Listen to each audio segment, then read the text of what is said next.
Santa Claus. Santa's red clothes are magical clothes. When he's wearing it, he doesn't feel the cold and he can walk through walls. His sleigh is a magical sleigh. It travels as fast as the speed of light and is really comfortable to sit in. One Christmas night, Santa was placing a Christmas present next to a little boy's head when he noticed a note next to his pillow. It said, "Thank you for the present, Santa. I think you're really amazing delivering the presents to the kids every year.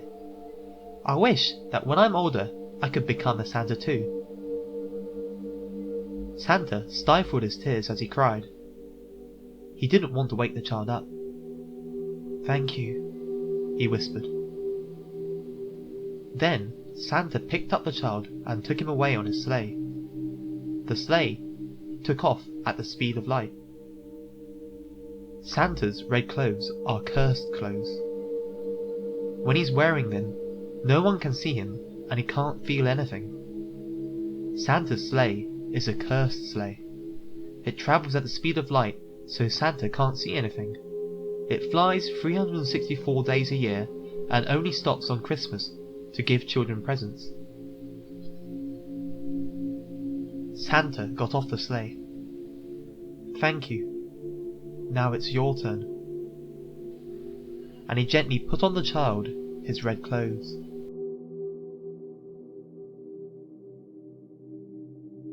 Super Christmas.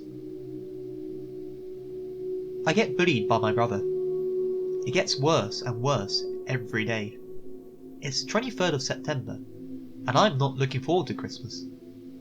Even if I get presents, my brother breaks them all anyway, so it's better for me if I just don't get them in the first place. But before I knew it, it was Christmas Eve. I'm lying in bed when I hear a sound from my brother's room next door. It's loud, so I get up and walk over to my brother's room. I hear someone quietly singing a song. "He sees you when you're sleeping. He knows when you're awake. He knows if you've been bad or good, so be good for goodness sake." I cautiously open the door to find a large man with a white beard and red clothes. He was stuffing my brother, who was also in red, into a massive white bag.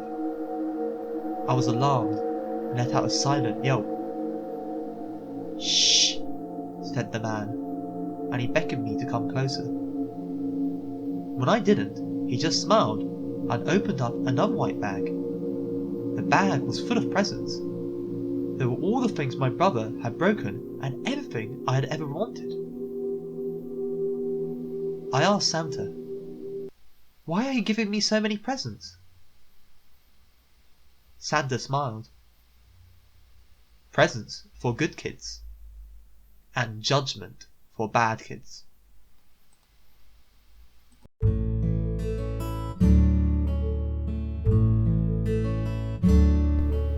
Christmas. I once had a girl who I promised to marry. Her name was Sophia. I suppose I have a biased opinion saying this, but she had a really nice personality. She had a few faults, obviously. She sometimes got really competitive and was a bit stern sometimes, but I loved her, including all of that. I met Sophia at a cafe near my workplace. At the time, she was working at the cafe and I used the place often for lunch and business meetings. Having noticed her the first time I ever used the cafe, I had always wanted to talk to her, but I'm not very good around women, and I wasn't even able to get her phone number. The only thing I could manage was light and shallow, everyday chit-chat. So, I asked my work colleague Charlie to act as a wingman for me. He did a really good job, and so in due time, we managed to go on a date. When I finally asked her to be my official girlfriend, and she accepted, I thought I was going to leap 10 meters into the air in glee. Everything went well. The only issue was I had to pay back Charlie with a trip to the best steakhouse in town. It had been a year since we started dating. We had fights every now and again, but we were getting along alright. Well, when I say that I think we were getting on alright, it was mostly due to her efforts, more than mine. We decided to start living together, and I promised that one day, when my work started to go better, on track, I'd marry her.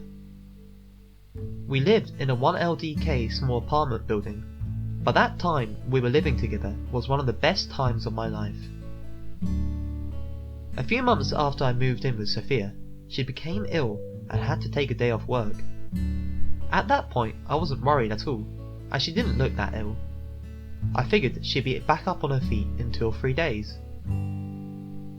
But even after 1 week, Sophia's condition didn't improve. In fact, she seemed to be getting worse and worse. She told me not to make a fuss, but I was worried, so I half forced her down to be looked at the university hospital. After going to the hospital, getting checked out, and having a drip, her condition seemed to improve, and she was looking much better. She thanked me for persuading her to go to the hospital. But just in case, she stayed in the hospital to get a full body check, as the doctor couldn't initially identify what the issue was. He said it was most likely just due to stress caused by overworking. It was nearing the end of the year, and work was getting quite busy for me, as I had many assignments that I had to finish off by the end of the year. But every night, however late it became, I went to the hospital to check up on her after work. That night too, I drove down to the hospital after work. It was around 9 o'clock at night. I kissed Sophia and was about to go back home when I was stopped by her doctor just outside her room. The doctor looked at me straight in the eye. "Your fiancé has acute leukemia."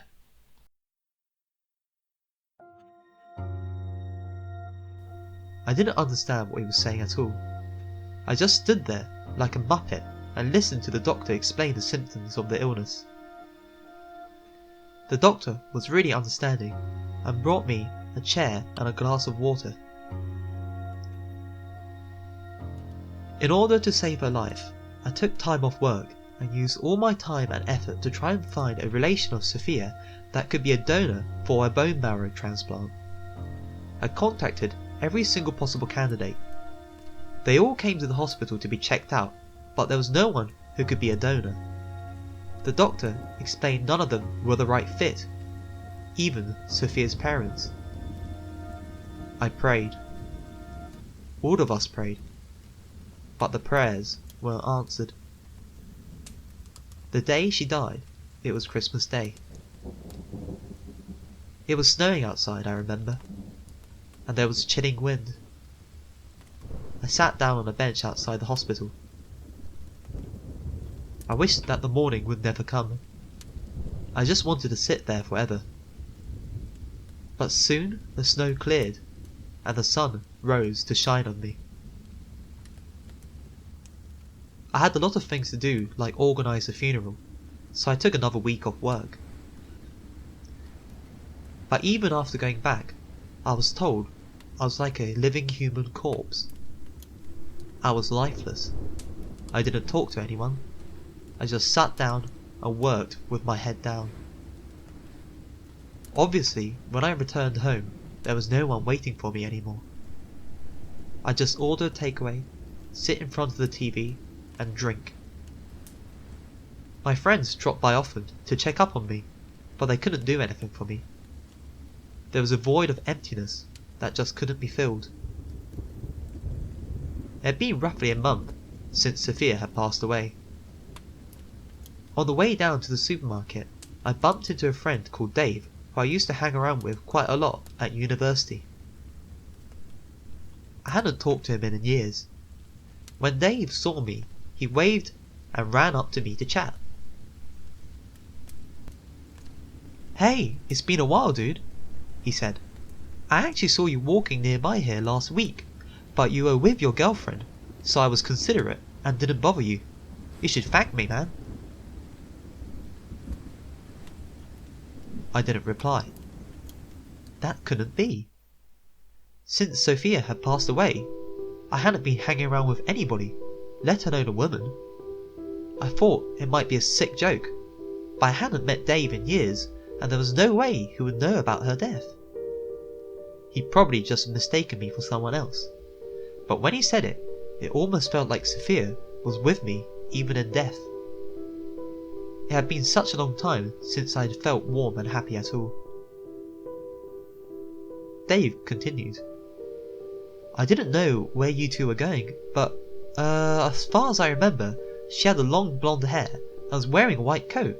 I think that was you two. I couldn't help look up. That sounded just like Sophia. I had given her a white coat at the first Christmas since we started dating. She loved the coat and wore it out whenever she could. I didn't want to freak Dave out, so I left without saying a word about her death. That night, as I lay in my bed hugging Sophia's white coat, I cried when I realised there would be no way she could actually ever be by my side again.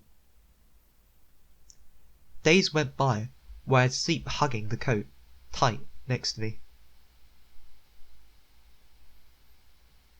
One day, Charlie, who had been the wingman all that time ago, invited me to a party.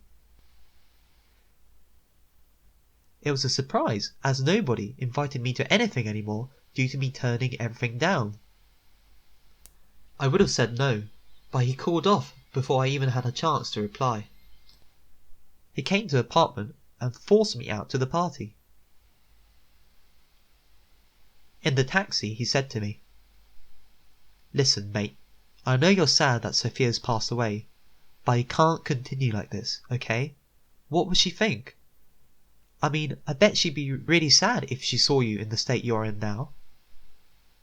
She'd want you to remember the good times you spent with her and be happy." When I didn't bother replying, he continued, "Look, this party will be fun. Sometimes it's important just to forget everything and just laugh." Honestly, I didn't want to go, but as Dave had apparently already told people that I was coming, for Dave's sake, I decided to at least show my face before leaving. The party was being held at a hotel's junior suite on the 20th floor. As we got on the elevator, I started to become skeptical. Maybe it was a bad idea. I hadn't really had a proper conversation with anybody for the last few months. The elevator climbed to the 20th floor and the door opened. 3 women came into my line of sight. The middle girl was wearing a white coat, and somehow the atmosphere around her reminded me of Sophia. As soon as I saw her, I couldn't take my eyes off her. Then I heard a whisper in my right ear.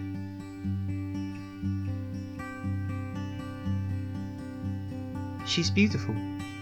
You should go talk to her." It was Sophia's gentle, kind voice.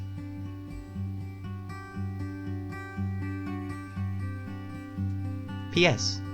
I'm marrying the girl next month. I'm really grateful to Sophia.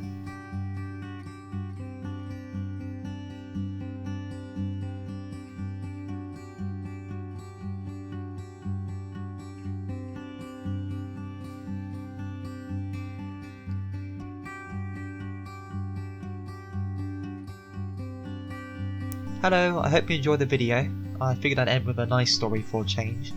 I figured I'd take this opportunity to wish you a Merry Christmas and maybe a Happy New Year, depending on if I make another video before the end of the year. As usual, as I always say, if you have some kind of suggestion on how I can improve the videos, leave a comment in the comments section. I've also put another story at the end of the video, but it's quite bad taste, so if you don't want to listen to it, just skip on to the next one. Okay, again, thank you very much for watching through the whole thing. I hope you have a lovely Christmas.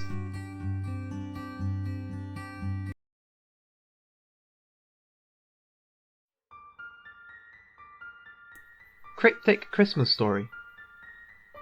3 Presents. It was Christmas. Tom was looking forward for his Christmas present from Santa Claus. When he woke up, he found 3 boxes under the Christmas tree. As he opened his presents, he noticed Santa was looking at him from the window. Santa was smiling crookedly. Tom was slightly discomfited, but he continued to open his present. Tom opened his first present. He found a pair of trousers inside. Tom sighed.